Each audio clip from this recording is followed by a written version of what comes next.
Alright everybody, welcome back. So today we're going to talk about division leads to trouble. So some of the problems that are going on in the 1800s that are going to gradually move us towards the Civil War. Excuse me. So our objectives and standards to analyze how disagreement over slavery led to conflict around the country, and to understand how division created tension between Americans. Take a moment there to read the standards if you would.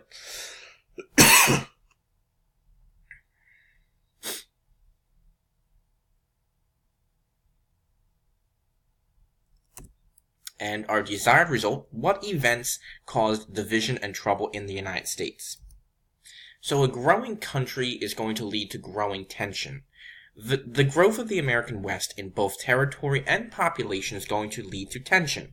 Now many are going to move westward to find wealth, to find land, and slave owners brought their slaves with them to settle this new territory. So during the early 1800s, we'll see tensions grow between both free states and slave states. Conflict and compromise.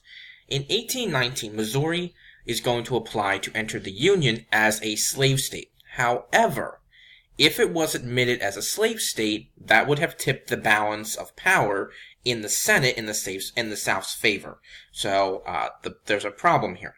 The issue will be resolved with the Missouri Compromise of 1820. Slave state will equal Missouri, so Missouri will enter as a slave state, and Maine, which had been part of Massachusetts, Maine will enter as a free state. Another agreement was that there would be no slavery north of the 3630-degree north latitude line in unorganized territory out west. So although the issue was resolved, for now, tensions remained high between both North and South. So here's a map here that kind of shows you what we're talking about with the Missouri Compromise line. So the light blue states here are free states, okay, or free territories. This gray area is territory that is closed to slavery. The red states are slave states. So you can see Missouri is right here, that entered as a slave state. Maine up here in the blue, that entered as a free state. So any area above this yellow line here was the Missouri Compromise line, could not be entered as slave state or slave territory. Now below that line, where you see the slanted lines here, dashed lines, that could be territory that was open to slavery. So again, this tries to solve the problem. It does for the time being, but again, tensions are going to remain high. So issues continue. Struggles over slave and free states are going to continue. A few politicians tried to keep the balance, but the conflicts are going to continue as well. In 1848, the U.S. gained a large amount of territory in the West as a result of the Mexican-American War. So Mexico lost the war, and they give the United States all this territory out here, what you see here. California, Nevada, Utah, Arizona, parts of New Mexico, and Colorado. So this is the area that Mexico will give to the U.S. Now, this new land will intensify discussions and debates over slavery. In 1849, California applied for statehood as a free state. So again, this is going to upset the balance in the Senate if California enters as a free state. Many Southern leaders are going to threaten to secede from the Union, means leave the country if this happens. So Henry Clay comes up with a solution. It's called the Compromise of 1850. So the author of the Compromise of 1850 was Senator Henry Clay, and he came up with a plan to solve the California problem. The Compromise of 1850 has kind of three different parts to it. One, California enters as a free state, while unorganized territory divided into New Mexico and Utah territories. Okay, so California enters as a free state, New Mexico, Utah, they're kind of, they're not states yet, they're unorganized territory, and in those areas, a vote of the people, which is known as popular sovereignty, would be used to determine the slavery issue. So we're going to allow people in those territories to vote whether or not they want to have slavery or not. There will also be tougher fugitive slave laws that will be passed, which we'll talk about here in a little bit. And the slave trade was banned in Washington, D.C. So the Compromise of 1850, again, seems to solve the issue for the time being, but neither side is really happy with the results. still going to have North and South kind of discussing over slavery and free states.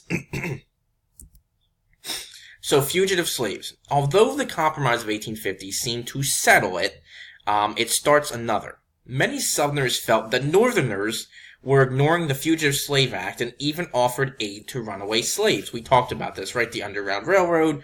Northerners are helping slaves escape. So many Southerners felt that the North was not holding up kind of quote-unquote their part of the bargain of returning runaway slaves to the South. So there will be new laws that made assisting a runaway slave a federal crime that could include fines and prison as well. It also gave power to federal marshals to arrest runaway slaves from years ago. So let's say you were a slave that ran away from your owner 20 years ago. If a federal marshal came to you in Boston and said, and found out that you were a runaway slave, they could arrest you and send you back to the South into slavery. There were also free African Americans who had to prove that they were free, which was almost an impossible task. So even if you were a runaway slave or the child of a runaway slave or whatever the case may be, a free African American, you had to prove to slave catchers, which were located in Philadelphia, Boston, New York, they might come up that way, and if they found you and said you were African American, even if you were free, they could arrest you and throw you into slavery even if you had never been a slave in your life. So many African Americans, runaway slaves or free, were put into slavery. So reactions spread. The Fugitive Slave Act made many Northerners angry, of course, right? So Northerners decided to openly resist the law and continue to help runaway slaves. There were also calls for African Americans to prepare to defend themselves by abolitionists. So they say, hey, these people are coming to Boston, to Philadelphia, to Baltimore, wherever, and, fight back, defend yourself against these people. So African Americans are going to organize to protect themselves from slave catchers, and they developed plans, such as William Parker, who was a former slave, to alert others when slave catchers were in the area. In September 1851, slave catchers came to Parker's house, and his wife blew a horn to call for help, and with that, neighbors came to assist, and the fight actually resulted in the slave catchers retreating. So this here is just a picture of a struggle in a barn from about the time, so these would be slave catchers here, and you can see African Americans fighting back against these slave catchers. So again, African Americans were urged to fight back against slave catchers, and in many cases they did. But of course, we're going to see that more tension and more conflict and more violence, unfortunately, will continue to grow and spread across the country. Alright, our closure. What events caused division and trouble in the United States? Think about westward expansion, Missouri Compromise of 1820, the Compromise of 1850, and even the Fugitive Slave Act. How did all these things create a lot of division and trouble in the United States? Alright, hope you have a great rest of your day or night, and hope to talk to you soon.